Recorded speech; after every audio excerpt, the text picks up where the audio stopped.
Welcome to the Liquidity Event, a show about all things personal finance with a laser focus on taxes, financial independence, and equity compensation. Hosted by AJ and Shane of Brooklyn FI, each episode will focus on a personal finance topic, some driven by news headlines and sometimes driven by listener questions. And sometimes you'll just get two money nerds rambling about what they think is interesting.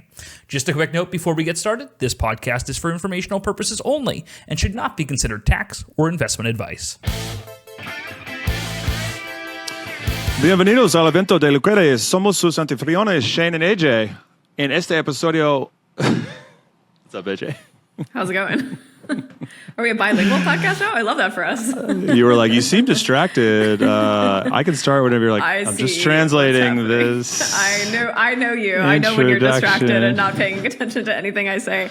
Turns out, ladies and gentlemen, he was in Google Translate. Welcome to the Liquidity Event. This is episode 113, being recorded on Tuesday, August 6th, airing on Friday, August 9th. How are you, Mr. Shane? I'm great. I'm hot. It's New York City, baby. It's hotter than hell on August 6th in the big city. Standing at a friend's house who's got this tiny little AC behind me that is not doing its job, if you ask me. Just like doing? those Japanese currency traders. Not doing its job. I'm great. I'm in California where it is 114 in the desert. But the air conditioning here is fire, so I'm doing well. Lovely.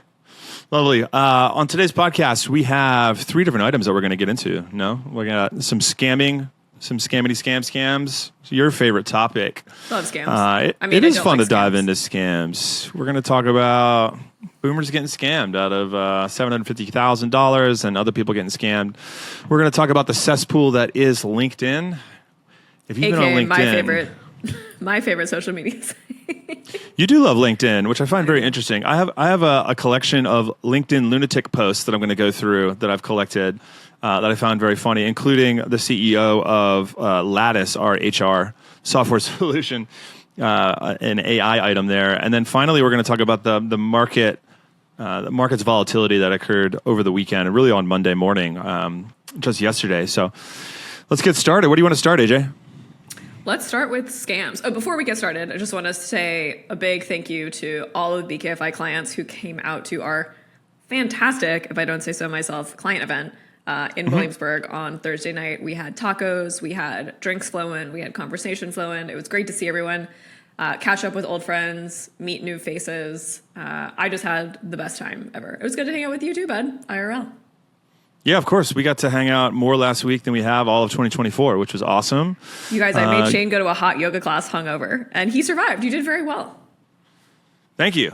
Yeah, I couldn't do any of the shoulder movements because of my surgery. At one point, I tried to go for it, and I caught AJ's eye, and she said, no, do not. No, you tried to push me over while I was doing At a one yoga point, posture. yes. Also that is true. I could not help competitive. it.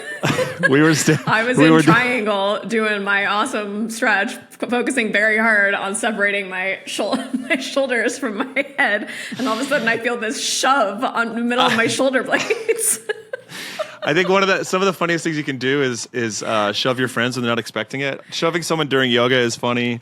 Shoving, walking into the bathroom while your buddy's at the urinal and just giving him a good little shove into the urinal also a funny. Just a little hand on the back. You're in your intimate moment. Shocks people into what? Yeah, it's just fun. Come on. Yeah, it was funny. I was chuckling. Had I toppled over, I think I would have had a different reaction.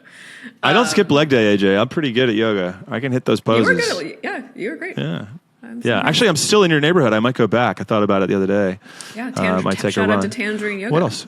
We also drank a lot of non-alcoholic beers at our client event. I think I had 3 or 4 NAs before we, between 6 and 9 o'clock before we switched over to the real stuff, which was, how did you feel about that? I thought that was really refreshing. I am very happy to give all of my money and or be sponsored by Corona non-alcoholic beer because I enjoyed that so much.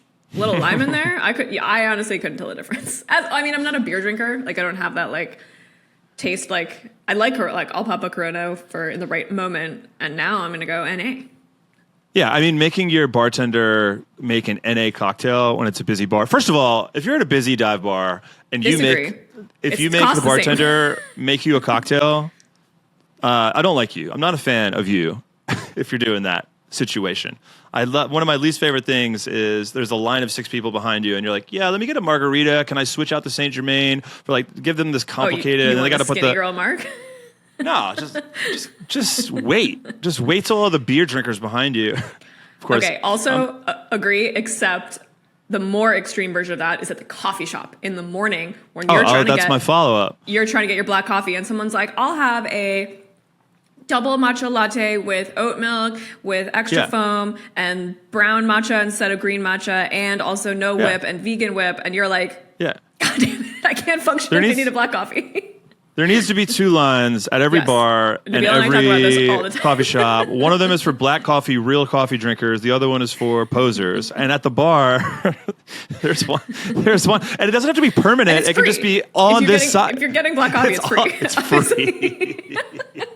I love when I ask for. We're not going to get into tipping, but my favorite is black coffee, and they swing the iPad around for a tip. I'm like, for what, dog? Pouring that thing in a cup. How do you feel about the policy of only tipping if you're sitting down? I'm a big tipper. I always tip. You're a big tipper. Fuck me. I am a big tipper. I don't know. I've worked shitty jobs, and there's nothing better than receiving. Okay. No, I didn't see you back at house at Red Lobster when I was working. When I was back there, sister. Out at Mrs. London's, so don't at me. Anyways, speaking of Red Lobster, let's talk about getting scammed. Speaking of working at Red Lobster, let's talk about the scam that is the free cheddar biscuits if you work an 8-hour shift.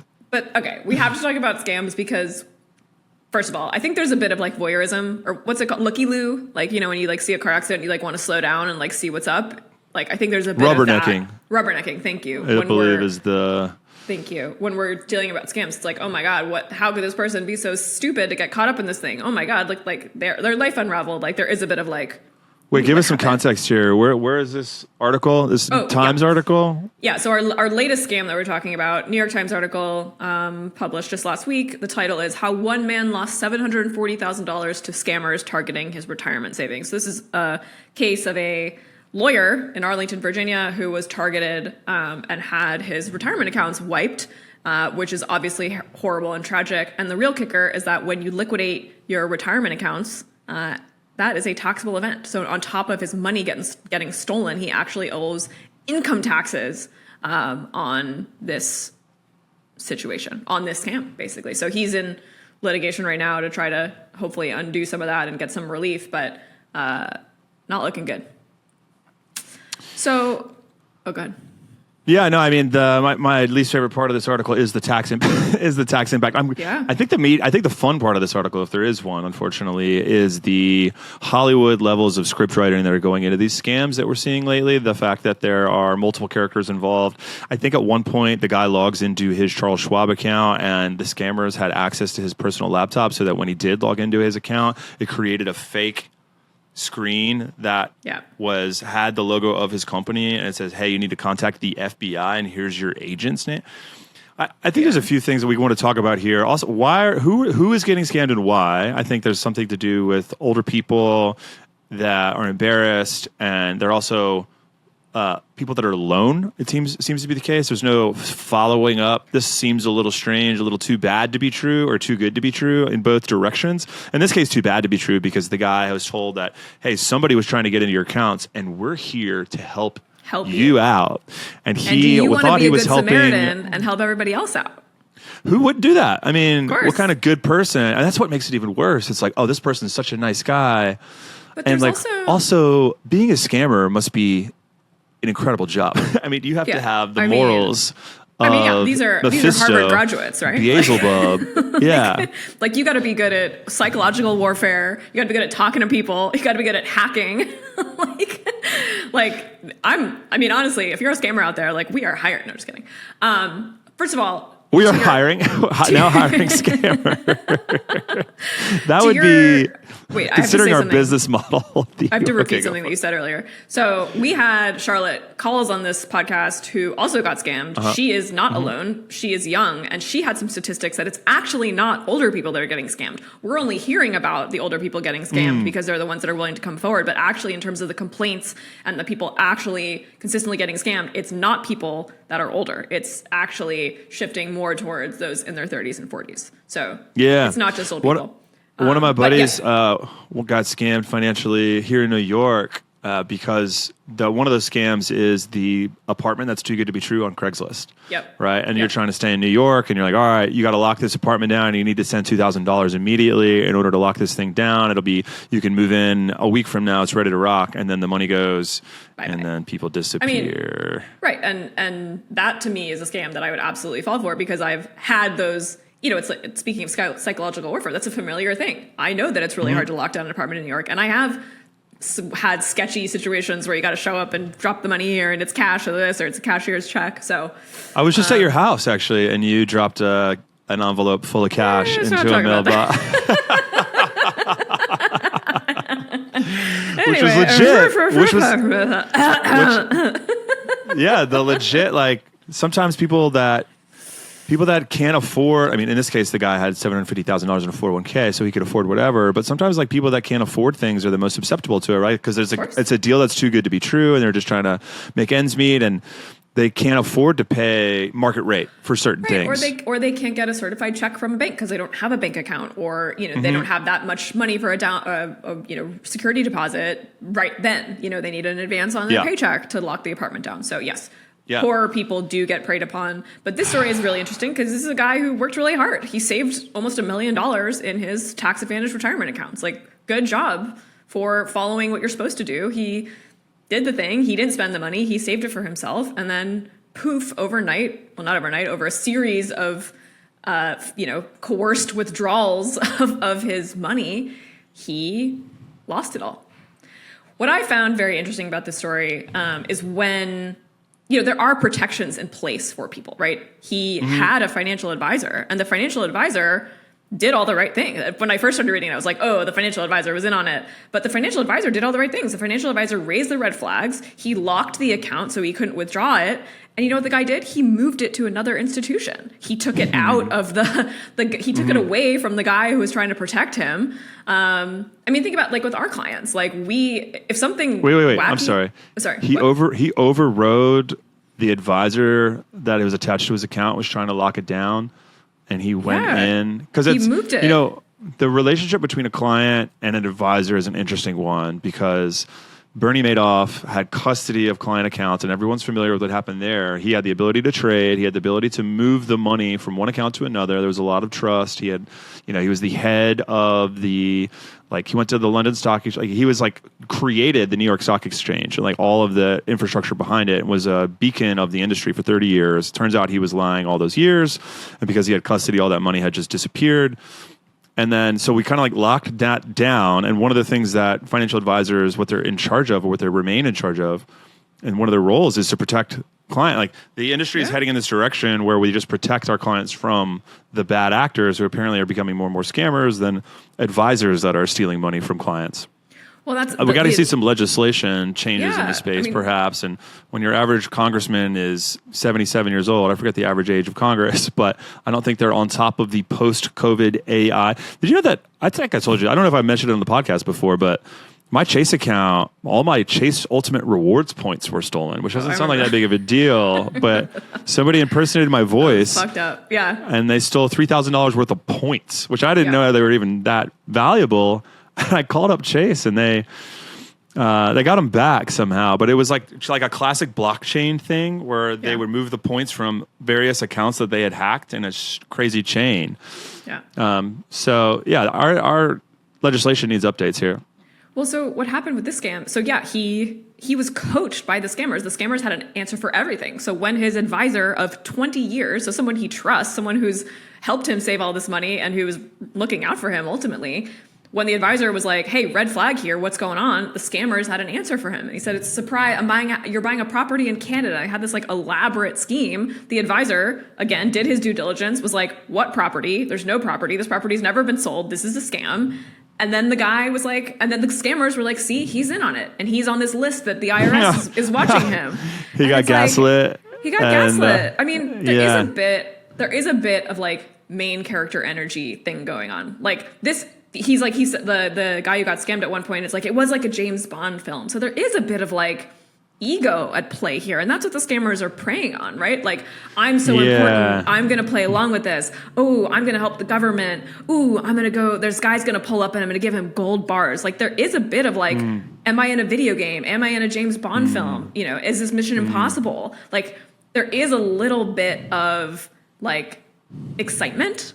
You know, Charlotte, who we interviewed a couple of weeks ago, she was saying it was all fear for her. Right? It was all just fear that they have access to my family and they know about my son. For this guy, it did seem like it was a little bit, it was altruistic, right? Like he's going to help the government catch these guys so other people can not get scammed. But he was so embroiled in it, and maybe he had seen a James Bond movie and was like, "Oh yeah, I'm going to help everyone. I'm going to be on the front page of the Times." And well, he fished his wish. Yeah, man. I don't know. That is brutal. And like, who do you call? Like, how do you call the FBI? You know, right. Like it's not, I hate to say this, but like, it's not generally the brightest folks, right? Like you can just slow down. I don't think that's true anymore. I think these scammers have gotten so smart that I think once they're in your head, they literally have a I'm getting script scammed next week based on me saying that. You're getting scammed. I bet you've been scammed and you're just too embarrassed to tell me about it. I'm surely, depends on what you consider a scam. If I just go back to that blackjack table. Yeah, exactly. I'm due. But, they owe me. Look, how do we avoid a scam? You never, ever need to withdraw cash. You almost never need to wire money, right? Withdrawing cash to help the government is not a thing. You do not need cash. You have a social security number. Your social security number is attached to your bank accounts. You will be able to access that money. So withdrawing cash and giving it to someone else is always a scam. Can we just agree on that? So just don't do that. I literally watched you do that last week. So I don't know. That was $300 for a parking spot. So let me rephrase. Yes. What happened with this guy? Was it the classic, the Bitcoin got involved, right? Like it was... There was Bitcoin, but he was withdrawing cash to go buy gold bars and then giving the gold bars to a guy driving up in a car. Damn, that is sick. I kind of want to do that. Exactly. It Somebody seemed very invited me to James do Bond-ish. Of course you would do that. I would probably do that. That's what I mean. There's also this element of like, if you're 60, 65, 70, you haven't had potentially the most exciting like maybe your life is pretty chill. Maybe you're just in a quiet space, or maybe you're in a low point. Like life gets hard. Like transitioning from work to not working is one of the most dramatic things that you're going to go through. So getting attention, getting focus. I've seen family members slip into, they were like the most impressive family members in my family. And then when they retired and they lost access to the prestige and the purpose that comes from work, it's just slipped into alcoholism. And it's like, damn, totally. It's dark. Yeah. And then they came back, they circled back, but they had to confront something that they never had to before in 70 years of their lives. And you got to stay sharp. Yeah, that's part of the human condition, like the ego, right? Is like feeling needed and wanted. Like this guy had retired. Yeah, maybe his life was a little boring. And all of a sudden he's needed. He's pulled into this kind of exciting web of lies and espionage. Like, sounds pretty exciting. I mean, I don't have the exact statistic, but a lot of the scams going on right now are romantic scams, right? Lonely people. You know, you meet someone online, you talk to them for months, email, chat, maybe you even talk to them on the phone. Maybe you even talk to them on video. Maybe it is a real person, but then it's not actually love. It's just someone trying to scam you out of money or access to your bank accounts or to control your life or steal your identity, whatever it is. And that, you know, I get it. If you're lonely and someone tells you that you're a beautiful person and they want to be with you, like, what's more seductive than that? Sure, take all my money. You're going to tell me I'm pretty? Take all my money. I feel like every time the check comes, I've been scammed lately. Yeah. You've been scammed into 22%? Yeah, same. No, the 100% of the bill that I'm paying. Oh, right. There you go. Nah, that's a joke. That's a joke. So yeah, scams. Oh, actually, I mean, we now know of two very smart financial advice columnists, Charlotte Coles at the New York Magazine and Ron Liebert at the New York Times from 2009 writes about getting scammed. He actually got scammed though by an advisor. Well, I read that article. It starts off that way. I think it's kind of there was a scam at the company, and some of the clients had their accounts. This is also an article from 2009, like it's a little bit older. So like the scams were different back then. I think they had just gotten access and moved some client accounts, less than 5% of the clients. And Ron they didn't said have the internet in 2009, so like I don't even know how they accomplished that. Yeah, true. Yeah, like a lot of people were not, like E-Trade was new back then, right? And like when cell phones got invented in 2012, like I just don't know how this was accomplished, you know? Yeah. And Ron said he went through 5 years of statements to confirm that none of his money had been stolen. But the guy that he was working with was a financial advisor that had gone to Columbia and Carnegie Mellon and worked for, like, was on the list at NAPFA and had been fired from the company, and a white collar attorney had said that he wasn't being charged with a crime, but yes, he had been fired for something, like he had stolen maybe other people's accounts, and he just started stealing. Well, that's the thing about trust, like that. And I don't know, it's so hard. Like as a financial advisor, like people are trusting us with their money. And I get that question, I'm sure you do too. And when you're talking to a new potential client, like, how do I trust you? And I'm like, yeah, good question, right? Like, well, you can look up my FINRA broker check and you can see that everyone who works at our firm has a completely clean record. That's not the case of all advisors. That's one like quick, easy one. It is a game of trust, right? I mean, the other thing is that we don't actually have access to our clients' accounts to move money out of them to ourselves, right? Some, like Madoff did, right? That was part of it, is that he had complete access and could move money between any accounts that he wanted. That's how you get those too good to be true returns, baby. Yeah. Somebody's beat the market. Somebody's figured it out, doing the inside deals. Right. The Wizard of Lies, great Robert De Niro flick. Yes. If you haven't seen it, really dark. Don't watch it if you are trying to have a nice day. Don't watch it on Sunday. Watch that one when you're a little. That's you're a Friday comfortable with night suicide. movie? No. Oh yeah. If you just want like a finance movie, a sad personal finance movie. It's kind of like, that movie's like, it's like Blow. Things are hot in the beginning, and in the second act, the third act is it is a spiral. A dynamic duo. Cruz? Penelope Cruz. Oh, yeah, that Cruz. Yeah. Oh, yeah. The only Cruz that matters, obviously. Oh, don't get me started. Vanilla Cruz. Sky broke my little heart. I was like 14 in a hotel room. All right, let's move on to LinkedIn. Speaking of suicide on a Sunday, let's talk about LinkedIn. Incredible. Yeah, this article is about all the laid off tech workers that have had to turn to LinkedIn in order to secure a new job. It is a very useful place if you're trying to just focus on the social aspect of business, right? A lot of business gets done through your social network. And LinkedIn has, this article is about the trash that LinkedIn has become due to all of the flippant, self-promoting, virtue signaling, insane posts that people put up. I have my top 5 favorite posts over here, AJ, which I'll go through here after your comments. I mean, I love LinkedIn, but I have also not been looking for a job during the most recent layoffs.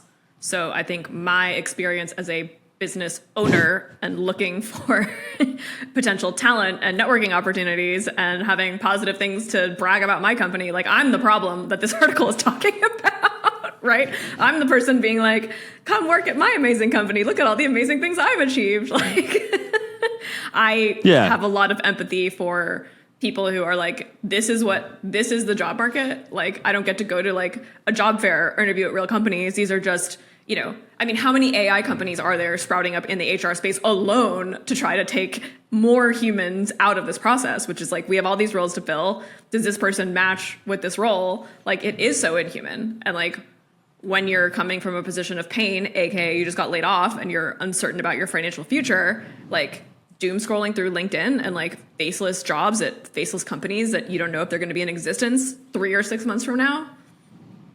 Yeah, that sucks. Yeah. How for some humor with Shane.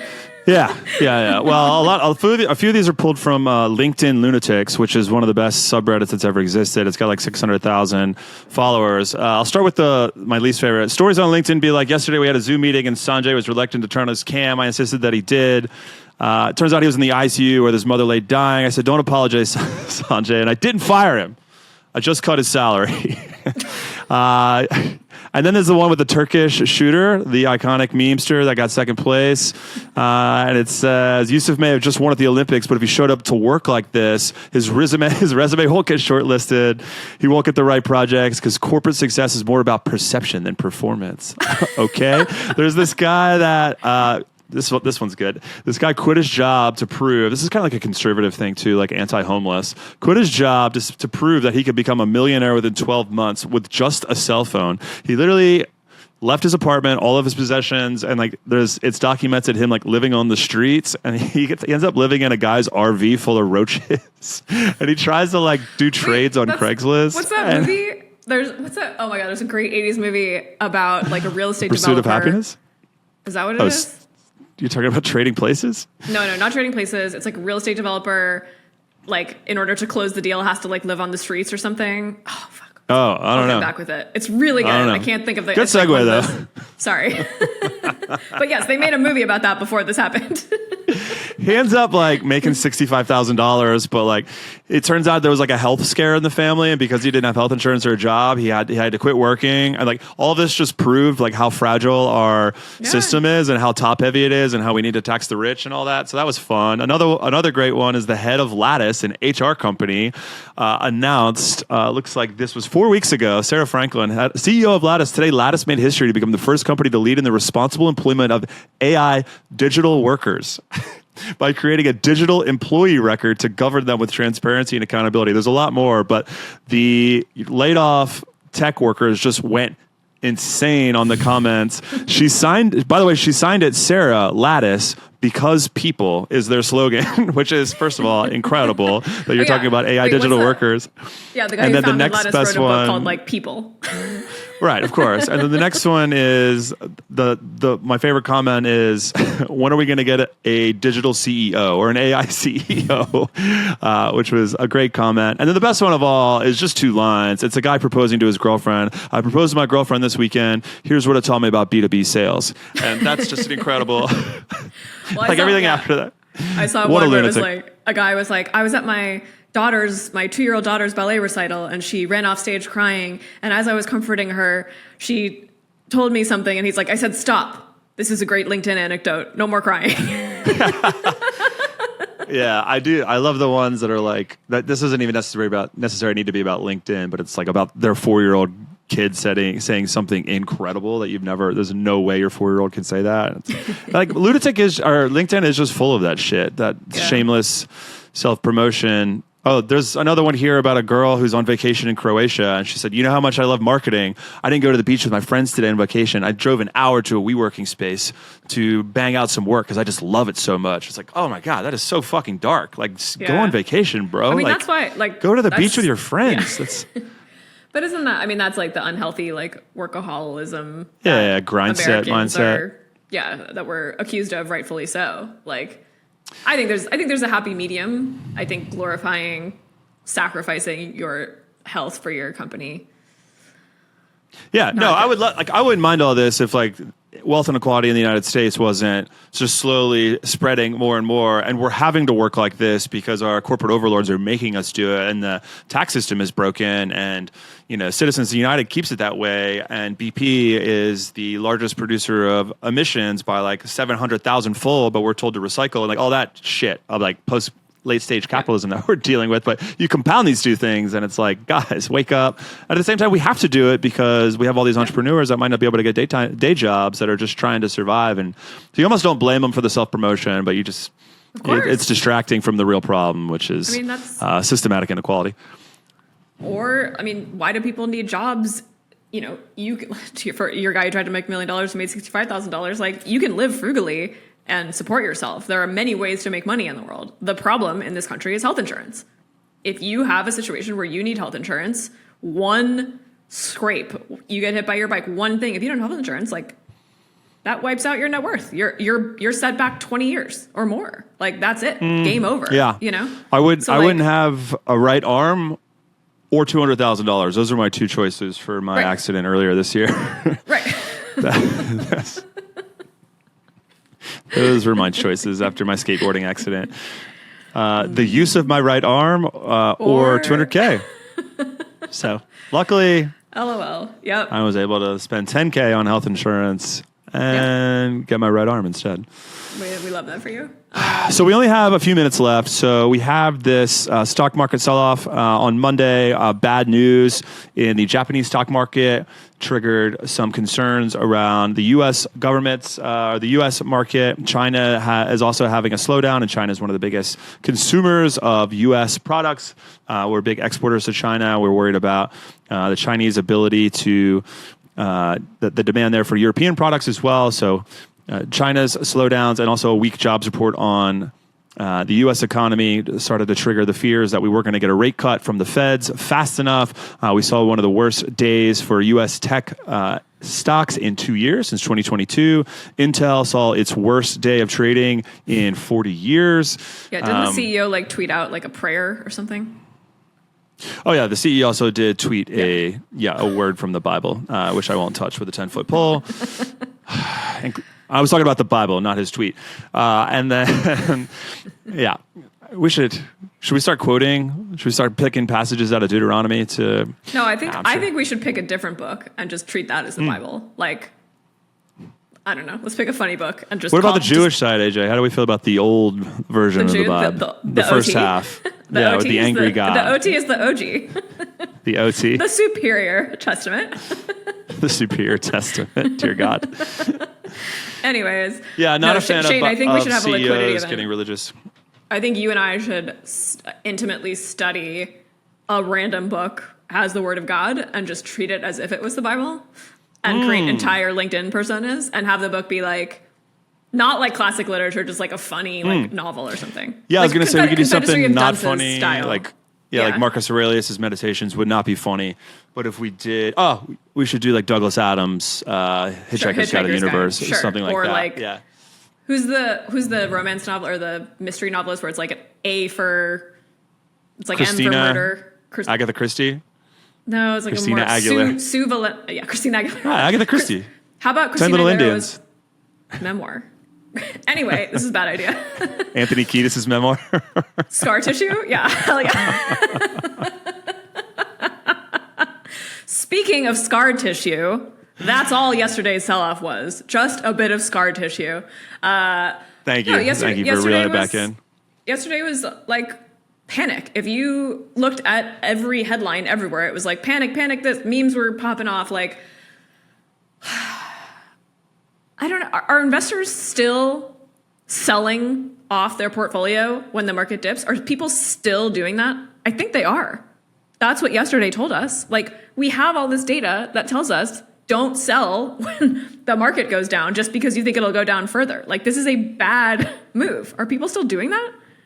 Well, some of the for sure. Some of the articles, though, were about the speed of the transactions and the speed of the downfall, which made it seem like it was all automated trades, right? Like if the jobs report comes back below this level and PE ratios are at this height, then we should probably move to cash because we can, historically we've decided our mandate or investment mandate is that we never invest above this threshold, and then there's like a complicated system of levers that do this. And, I heard a friend of mine said that his friend had to head back from the Hamptons because he had heard over the weekend that this was going to be happening on Monday and he needed to be in New York to handle it. So it also wasn't like a huge surprise. Like those in the know in Wall Street were preparing for some rough trading. And also, by the way, we're at, the markets experienced a sell-off and now we're all the way back to where the markets were in July, which was a week ago. I know. No need to worry about this. It's scary, right? Like, especially if you have new wealth, which a lot of our clients do, right? Like you made it, right? Your company went public or you sold a business or whatever, and you have this pile of wealth and you're excited about investing in the stock market and it's been going up 13% a year for the past 5 years. And all of a sudden in one day, it drops 5-6%. Like that's terrifying for some people. So like, I understand the fear and the quick snap judgment to be like, oh my God, I'm not ready for this. Like, I don't know. I feel if like you have a this is 401k, I'm sorry to cut you off, but if you have a 401k, you should be raving for a market correction. if We're you at have a all-time 401k, highs, you should never log in. unless Make you're sure it's increasing your invested. contribution amounts. Yes. Once you're maxing out your 401k, make sure it's invested and do not log in, folks. There's no reason that you need to be logging in. You shouldn't be touching it. Anyway. Hallelujah. Hallelujah. You cut me off. I forgot what I was saying, but whatever. Anyway. What's new? Where would I be if Shane didn't cut me off in my life? But like, so, financial advisors, like any Joe, Dick, or Harry can make money when the stock market's going up. You Tom, nailed Dick, or it. Harry? No, it's Tom, Dick, and Harry. You can never get it right. I'm never going to That get was it close. right. Anyone can make money You've when the been in stock New market's York. going You've been bananas. in New York too long. Joe. But- Too many Joeys. Anyway. Like, this is when you need, like, talk about getting scammed. Like, you're scamming yourself if you are trying to invest your own money when shit like this happens. Like, it is time. If you have a lot of money where one day of wacky volatility in the market is going to dramatically impact your net worth, like, you need to have a professional helping you through this, whether that's a conversation or doing it for you. Like, come on, people. Like, I have people texting me yesterday, and I'm like, are you fucking kidding me? Like, I'm your friend. Go get some help, please. Like, yes, I will help you. But like, if you didn't tax loss harvest on Monday, you lost a significant amount of money. Yeah. And unfortunately, some of our clients and a lot of people that have no financial advisors definitely did not tax loss harvest on Monday or today, which is a huge opportunity. By the way, the Japanese stock market is back up 10% we're back. No, we're fine. in one day trading. So you had the opportunity to tax loss harvest your Japanese stocks and then immediately buy them back and then be up 10%. So on paper, you're up, you're up. I'm sorry, in your portfolio, you're up, but on your tax return, you can write off those losses for fun. So I don't know. Hire someone for fun. Yeah, sorry. No, I agree. It's fun. It's super fun. It's fun for us. Yeah, so stay the course, folks. Please get some help. And remember, before we close, if someone asks you to take money in cash out of the bank, do not do it. It is a scam. Full stop. I don't want to hear it otherwise. It is always a scam. Unless it's $375 for your parking spot. For your parking spot. I love that. Otherwise, in all other situations, except this one in my life, in all other situations, it is always a scam. So don't do it. And please educate your parents on this as well. And your aunts and your grandparents and your siblings and your friends. Because I think we can save a lot of headache, right? 100%. Okay. Let's go. Finito. Muchas right. gracias por escucharnos. Envíenos un correo electrónico con sus problemas financieros a Liquidity Event at brooklynify.com. Your accent is sounding great. Thanks for listening, folks. We'll see you next week.